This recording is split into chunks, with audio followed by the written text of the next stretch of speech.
कक्षा 8 अध्याय 7 भाग 3 रेड डाटा पुस्तक।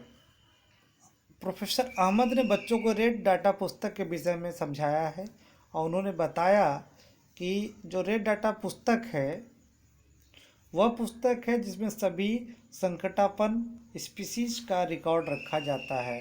पौधों, जंतुओं एवं अन्य स्पीसीज के लिए अलग अलग रेड डाटा पुस्तकें होती है। रेड डाटा पुस्तक के विषय में अधिक जानकारी के लिए आप कंप्यूटर पर जाके ये जो वेबसाइट दिया गया www.will.gov.envisprimates इस सर्च मारो के इतना लिख के आप या तो आपको गूगल में मिलेगा। अब आई प्रवास की। प्रवास मतलब क्या है?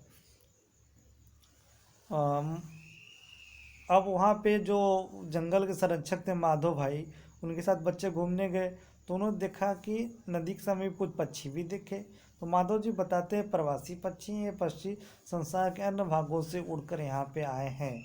जलवायु परिवर्तन के कारण अनेक प्रवासी पक्षी प्रत्येक वर्ष सुदूर क्षेत्रों में एक निश्चित समय पर उड़कर जाते हैं और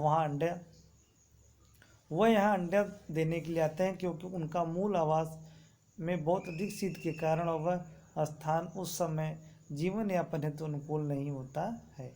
ऐसे पक्षी को उड़कर सुदूर क्षेत्रों तक लंबी यात्रा करते हैं, उन्हें प्रवासी कहलाते, पक्षी भी कहलाते हैं। क्लियर?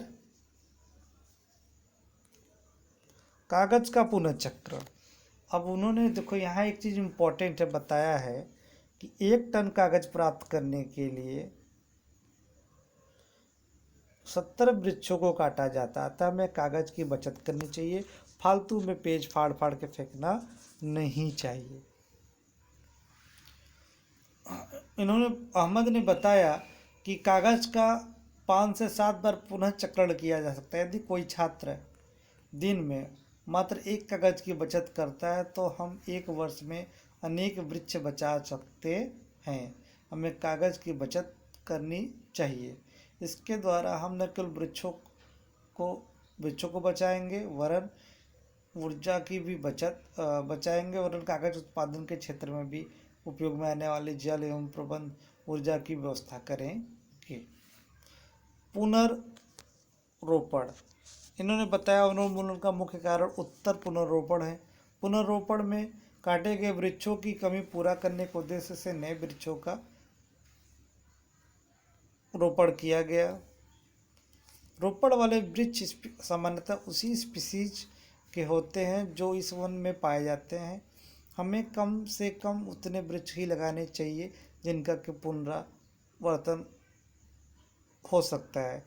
यदि वनोन्मूलन क्षेत्र को आबादित छोड़ दिया जाए तो वह स्वतः पुनः स्थापित हो जाता है।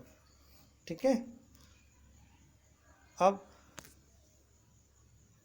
अधिक यहाँ पे बताया गया है जो हम आपको अपने वनों को अब तक बहुत कुछ अधिक नष्ट कर चुके हैं। यदि हम अगली पीढ़ी के लिए हरी संपदा बनाए रखती हैं तो ही वृक्षारोपण एकमात्र विकल्प इसका है। उन्होंने बताया कि भारत वन संरक्षण अधिनियम है। इस अधिनियम का उद्देश्य प्रत्येक पंक्ति वनों का परीक्षण और संरक्षण करना है। साथ ही ऐसे उपाय भी करने हैं जिससे वन में उसके समीप रहने वाले लोगों की आवश्यकताओं की पूर्ति होती रहे।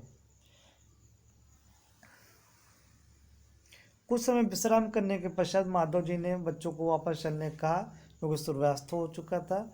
अब यहाँ बच्चे बहुत खुश थे और जाने विविध प्रकार के प्राणियों के बारे में।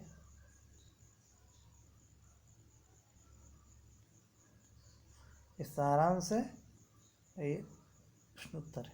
ठीक बच्चों, तो पाठ 7 यहाँ पे ख़त्म होता है। धन्यवाद।